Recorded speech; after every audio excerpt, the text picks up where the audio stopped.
So I know I'm a little bit of a small channel myself, but I'm like making a video about another bigger MMA channel, but I recently came across the MMA Guru on YouTube, and I've been really liking what he has to say. I've been really interested in his videos. I've been binge watching him. It's been fantastic.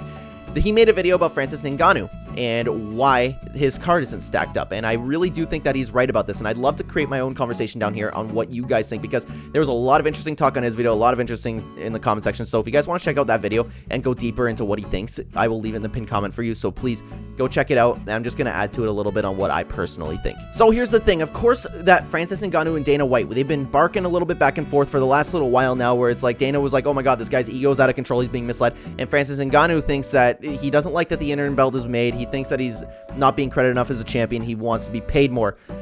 We don't know, of course, the truth, which one it is really, because we can think about Dana and he's just, a lot of people just think he's money hungry. I don't think that's the case. I don't think he's a terrible guy, but I also don't, we don't know how Francis Ngannou is being treated on the other hand.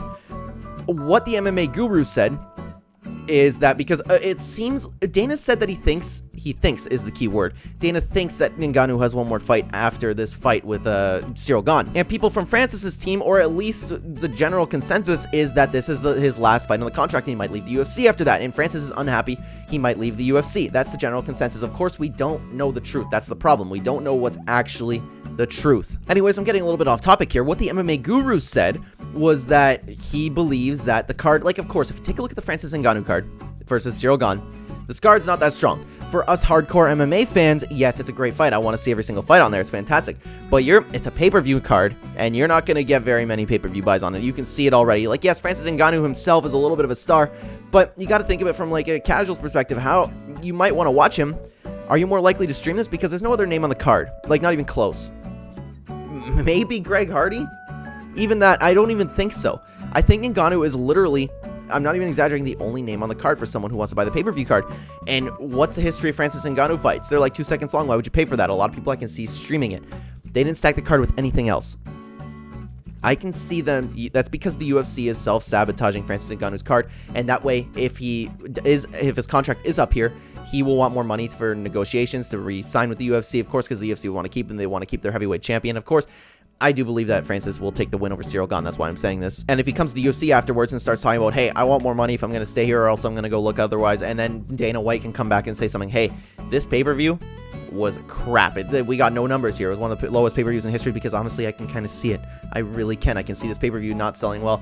I know, like, everybody's gonna probably stream it, everybody I know, you know? And that, of course, works for the UFC's favor. I can see that being a possibility, and that's what the MMA Guru said. He expanded upon it and expanded upon his beliefs and dove into the card, so please, again, go check out that video.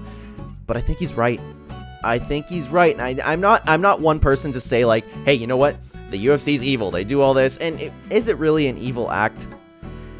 That's up for debate. I don't really know, like, but then again, they can do what they want. It's their card. They can build it how they want, and it's not even for sure. Maybe they've been putting on a lot of great fights recently. A lot of pay-per-view cards with different title fights on it, multiple title fights. You know, I can see it. I'm personally really excited for the card. I can't wait to watch it, especially Figgy versus Moreno. Ooh, I'm so excited for that one. I'd pay for this card, no problem, personally. But I don't know anybody that is going to pay for it, and I feel like this could be leverage for the UFC when Ngannou wants to renegotiate his contract.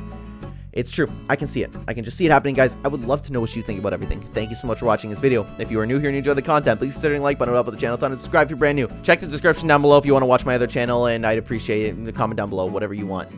Do what you want, guys. Thank you for watching. I'll see you in the next video. Take care. What's up, everybody? King Triple C here. The Olympic champ, the flyweight champ, and the bantamweight champion of the world. In other words, that's right, the GOAT.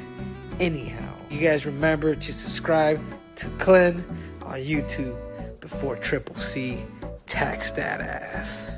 Anyhow, Triple C's out.